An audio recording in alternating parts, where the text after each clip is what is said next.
Coming up today on the Prosperity Nation podcast. Yeah, you do want these things in life, but if I don't take the time to really prioritize them and make sure that I'm doing the right goal at the right time, then I start messing up all of them, and my actual goals now become my shadow goals.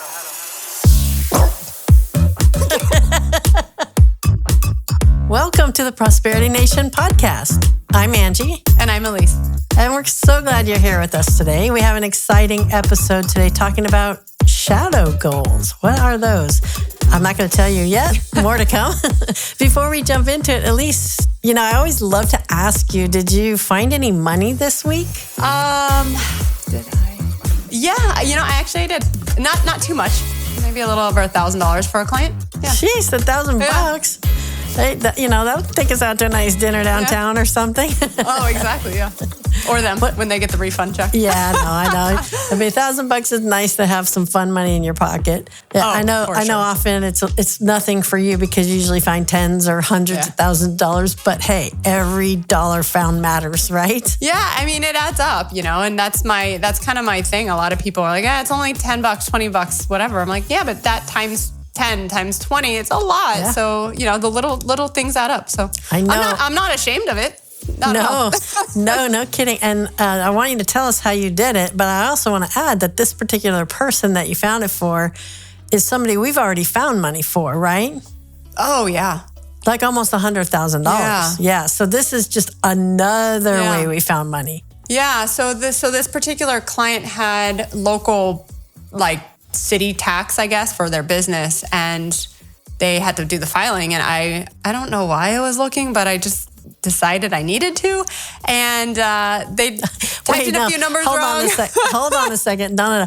You don't know why you do it because that's what you do. You're true. Always just watching everything and watching all that money move and making sure that everybody does things right. I mean, that's what makes it so special with what we do here, and that's why you find so much money. I guess you're right. Yeah, I just wanted to quality control what they did, and then I realized there's a few numbers input wrong that weren't correct. So I filed an amendment for them. And actually this morning I got the notice saying that they were getting a refund issued back, via check. So nice. Yeah, that's so good. Cool. Yeah. I know. That's the most fun part of our job, right? We do all the hard work to find our clients money, huh? Yeah.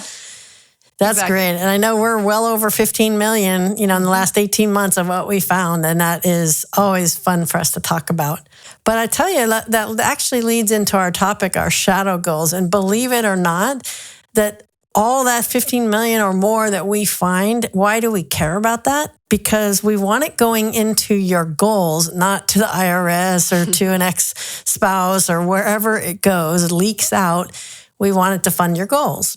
So the important thing about how do you get your money into your goals, it's important to know what your goals are. Now, we've broken that down before. We talk about it a lot because it is the most important question and answer to, when you're talking about retirement planning, to say, well, do I have enough? And what the question's always, enough for what? So the shadow goals, I love talking about this because we can look at somebody who says, I want X, goal X, but yet they won't do the actions to get goal X, right? And so there's something else that's hidden in the shadows, a goal that they want more that they're not admitting or they're not willing to look at, and it's stopping them from getting a goal that they say they want. So their words and their actions aren't aligned, right? Mm-hmm. Now, you've seen that. We've talked about that before, like having your goals and your actions aligned versus not doing what you say you're going to do and sitting there in that frustration or that wishing and wanting mode instead of actually doing it. Yeah. And honestly, it can be confusing too to others when you see it, because it's like you have someone you're talking to and they're like, oh, I really want this. I want that. I want to do this. And you're like, oh, that's awesome. And then they're like way over here doing this other thing. You're like, what's happening? Like, I thought you wanted that, now you're doing this. Like, I don't know what to do. And especially being in our position, when you have clients like that, you don't really know how to properly advise them because they're telling you they want one thing, but then they're doing something totally different. And then they're asking you what to do with their money. And you're like, I don't know what we're supposed to be doing because where are we going? Right. We thought you wanted X, so we try to, move your money toward that direction, but you won't actually do your part of the actions. And so it never gets to X, and it also doesn't get to whatever you're trying to get. And then we're having these like conflicting things going on, right? I love the example of losing weight. Right? Yeah. So how does that go? Like someone says, boy. I want to lose weight. Will you help me? Yeah. What would you say? Oh my gosh. Well, they're like, I want to lose weight. Or I have a ton of friends just now, forever ago, all my life, I'm a female. It's kind of typical in the women world, to want to always lose weight. It's just a thing. Yeah. Like, I feel like we always need to be talking about how we need to lose weight. But you have people who talk about it and you're like, awesome. That's great. Like, we all know what we need to do. It's not it's science, but it's not rocket science. It's just straightforward. Move more, eat less. Right. It's simple. But then they're like, I need to lose 20 pounds. And then you're like, okay, great. Are you working out? No. Okay. All right. Yeah. Then the next day you see them with a fast food bag. And you're like, oh, okay. So do you actually want to lose weight or you just want to talk about it? So there's another goal behind that, right? There's obviously something that's more important than letting go of those items like the fast food or the, getting up and moving and letting go. There's a more important goal somewhere underneath there. What could it be? What could be hiding under there? I don't know. Well, personally, I don't know. Trying to do, is dig with our clients and figure out what that is, because they'll tell you all day long that's their goal. Yeah, exactly. Well, what I found in my time when we translate that over into money and clients say, I want to quit my job, or I want to start a new business, or I want to buy some commercial real estate, but they're not actually aligning it. It's because there's another goal underneath it. And that sometimes it's those heartfelt goals. It actually almost always is. It's one of those heartfelt goals like, I want to feel safe, or I want my family to feel safe, or, I don't want to change advisors, for example. Things like that are really more based on comfort and security and safety because of that fear of the unknown, and not having a pathway to get there makes it look impossible. So if they can't figure out, well, how am I going to go buy that commercial real estate? It's always been a big dream, but I don't have $350,000 laying around. Oh, well, forget it. And so they defer to the underlying goal, which is, to just be comfortable rather than expand myself and grow and get bigger and bigger in my life goals. And so it comes back to those other goals that are hiding it or competing with that goal. And so then it makes it easy to give up and quit when the going gets rough. Yeah, I think there's another reason why people give up and quit though too, is of fear. Kind of like you said, but not being able to actually obtain that goal or reach that goal. So, if someone has a nice, comfortable job and they're getting paid decent, but they've always wanted to be, a musician or something, it's taking that leap can be terrifying. And what if you fail? Right. That alone might be enough for people to not even try. Yeah, exactly. And I think that's the other part of this equation that's really important, this letting go. And not just letting go, like emotionally letting go, but, actually letting go. If you have a dream to be an actor, and, I just always come back to the fact that, first off, when we're doing our planning and what we're doing here is saying, putting your money into goals that bring you aliveness, that bring your life to life, And so if you're actually in a career or doing something that you don't really love, and you always wanted to do something else that would bring more aliveness to your life, then why aren't you doing it? And so if, for example, you wanted to be that actor and you wanted to, be a famous star on a movie or something, but you're not willing to move to LA, or you're not willing to go to acting classes, and you're just going to keep doing what you're doing, you've got to look and find what are you willing to let go of in order to achieve the thing you really, really want in life. And there's something about that letting go process that's very hard for people. Yeah, and I guess on the flip side of that, it's maybe the goal is what they need to let go of too. If they aren't willing to make the changes necessary to reach that goal, maybe they need to actually sit down and say, well, I'm not willing to make the move or quit the job or whatever. And so maybe I need to not give up. I hate saying that, but let go. Reevaluate. Yeah, let go. Change the goal. Yeah, and let go of that goal. Because if you're not willing to do it, but you keep saying you should or you want to, you're putting yourself in a stuck position. Yeah. You're just always going to live in hope and you're never going to actually achieve. And I tell you what, that makes your heart sick. Oh, right. Like that longing for and then giving up and the apathy. Oh, it'll never happen for me. It's like you either got to give up what you're currently doing to go for that goal, or you got to give up that goal and get a better goal that you're actually willing to do something for. Yeah. And, actually, maybe it's too much of a goal at once, like kind of like we talked about on a previous podcast.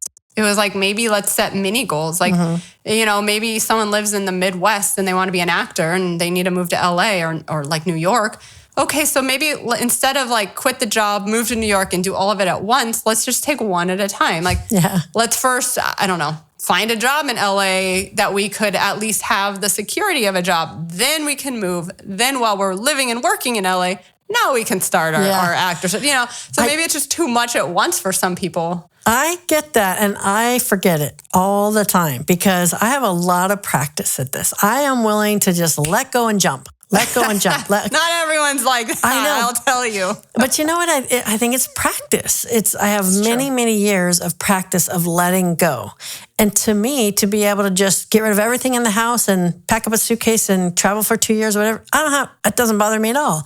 Get another place, fill it up with furniture, and then, move again, get rid of it all. Doesn't matter to me. I'm not attached to all the material things. And, it kind of came to surface for me this weekend because, I'm helping my mom move into a downsized home so that she's closer to family and life is just easier for her. And my father passed away about 6 months ago and basically left kind of a disaster at the house of years. 34 years they lived in the house, and he collected all of his stuff because he didn't let go. He just kept collecting it. And my mom took on this burden of having to sort it out and figure out what's valuable in here and what's not. And believe me, neither one of us know what all this stuff is. It's all garage stuff and yard stuff and car stuff. And so I'm like, I don't know. And I am the worst for helping people downsize because I'm like, throw it away, get rid of it, out, because I'm not attached to these things. And I always forget how attached people really are. And I don't know if it's the attachment to the perceived value in something, or if it's attachment to a memory that's in it, or attachment to the safety of it, the holding on to the known instead of the unknown. But I have learned to be compassionate through the process, but I'm still pretty adamant. Like, do you want this in your new place? Is this going to make you feel alive and feel good having this around you? And like focus on creating a new environment instead of focusing on, well, what's of value in here and what do I need to sort out and give to the person who's going to need it the most, and all of the what do I do with this stuff problems that come up, right? But the point is, it's that letting go. I have a lot of experience of it, so it's very easy to me. I'm not attached to those material things. But that's not true for the majority. But that is a process that we help people through, and we have to continue to help people through when we're setting goals, to also ask that question, well, what are you willing to let go of in order to move toward that goal? And that's a harder question. Yeah, and a lot of it's sacrifice in a way. It's time, it's money, it's something. So in order to accomplish one thing, what are you unwilling or willing to essentially let go of? Whether it's time you're giving up, like kind of we talked about with my marathon training, I had the decision to sleep or run and train. So I was letting go, giving up my sleep time, or, it could be anything, study time, work time with friends, time with family, jobs, money. It's not always just possessions, I think, that people need to let go of in that sense too. So it's weighing the options and what's more important to you. I get it. And knowing your priorities on your goals is so critical, because I get in trouble, and I think we all do, when we're not clear on our priorities. Because then what happens? If you're not clear on your priorities, somebody else is going to give you a priority. And you get pulled around like a rag doll. Yeah. Everyone else for their priorities. I know. And, especially like salespeople. It's not your priority to buy a used car, but all of a sudden it is. Like, and you get home with a used car, and you're like, what just happened? Or a used car you didn't even want. Yeah, right. Or a timeshare or whatever, You didn't go in there going, I want a timeshare, but you walk out with a timeshare and you're like, what happened? Yeah. But it's actually quite serious. I mean, you're vulnerable to salespeople. They have an interest in, they earn money from whatever they're proposing for you. And maybe it is something that would be great for you and you'd love it and it would be good for your life or whatever the thing is. But if that's not your priority at that time, and you don't know what that is, then you can get yourself into financial trouble, emotional trouble by accepting these goals that are other people's goals and not having your own priorities straightened. Oh, yeah. I mean, I've been there personally with, retirement goals and things like that at a young age. It was like, when you're not as educated, don't really know what you're doing, and you're making okay money, people want a piece of that. So, they want, and it's not ill-intentioned, obviously retirement is a good thing, but maybe as a mid-20-year-old, whatever, you maybe don't want to put all of your money in retirement at that time and you want to go travel. But when you have other people telling you how important it is to do this, or, how important it is to have these, thousands of dollars in 40 years or so, 30 years from now, if you're not, like you were saying, if you don't know exactly what else you want the money for, then you're just going to go and do it. And so now you have so much money going to this, you're not really happy because you're not really doing what you want with it either. But because, for me, I didn't know exactly what I wanted to do. I didn't have the backbone and certainty to be like, no, I'm not going to put my money here. I'm going to do this. And so, I just went along with it. I don't regret it. Yeah. But, it was kind of like one of those things where I guess I didn't really know, either I didn't have the goal or I wasn't confident enough in what the goal actually was, kind of like the shadow goals, like, we talked about at the beginning, to actually stand up for myself with what I knew I wanted to do. Yeah. Yeah. And I ran into it just last week, and it was kind of more of a goal of what's my priority for my time and my life and money too, because I can put my money into a lot of different things. And if I don't sit down and say, wait a minute, where are my highest priorities right now in this part in my life, this phase of my life? And this phase might last a year, might last 5 years or whatever, it doesn't matter. But the point is, it's, a few years ago, my priorities were building up real estate portfolios. So all my money, every dime was going into buying real estate. Well, right now, every bit of my time and money now is going into my family and arranging a lifestyle for myself that supports my family and supports me. So when other things come in that I want to do, this is what happened. I get these opportunities of things I wanted to do. Like I wanted to be part of the planning commission, for example, in my city. And, I thought that was a great idea. It was awesome to be able to do that. I didn't do the proper amount of time to assess if that goal was something I could do, that I was willing to. I didn't have enough details, but I said yes. And by saying yes, and making a commitment and then finding out it's not a fit, it's not the right priority, then I feel terrible because now I have to break my commitment. And if you're breaking your commitment, you're not being trustworthy. So now I got to repair that and I got to fix that and make it right by everybody. But at the same time, it was truly because I didn't take the time to reassess what my true priorities and goals in life are for right now. And I took on things I wanted to, but in the wrong timing. Yeah. And that has bad effects, right? I have to take full responsibility for knowing what I want that's going to create an ideal life for myself. I can't just take on all these things at once that I wanted to do and not think that it's going to affect other people. Yeah. It does. Oh, yeah. And I've also been there, and where it's almost like when you take on too much in life, kind of like you were saying, people need help. You just get thrown things and you're like, it's almost like being a yes person, Yeah. You're just saying yes to everything. And then all of a sudden it's too much and you can't fully execute anything. Yeah, and that's those. And it's not fair to anyone. That's when exactly, and then it just your own goals become your own shadow goals. Yep. You do want these things in life. I do want to, buy more real estate. I do want to buy a new car someday again. I love my car. That's why I say I want my car. But I do want those things. But if I don't take the time to really prioritize them and make sure that I'm doing the right goal at the right time for the right intentions with the right values, then I start messing up all of them, and it disappoints other people, but not just myself. And so that my actual goals then now become my shadow goals. And now all my goals are getting hindered because I didn't take the time to actually sit down and really be honest with myself about what's important to me, what's going to bring the most aliveness to my life, to my family, to my groups I'm in, and really think about it strategically instead of reacting emotionally, trying to solve a short-term problem by jumping on this goal right now and then not being able to do it. Yeah. I've been there too, so yeah, I totally get it. I know. It's hard sometimes, though. It is hard. And, it's hard because we aren't trained. We don't, believe it or not, most of us don't know how to achieve a goal. We don't know how to properly set a goal. We don't know how to properly fund a goal. And we don't know how to properly actually do the steps to achieve a goal.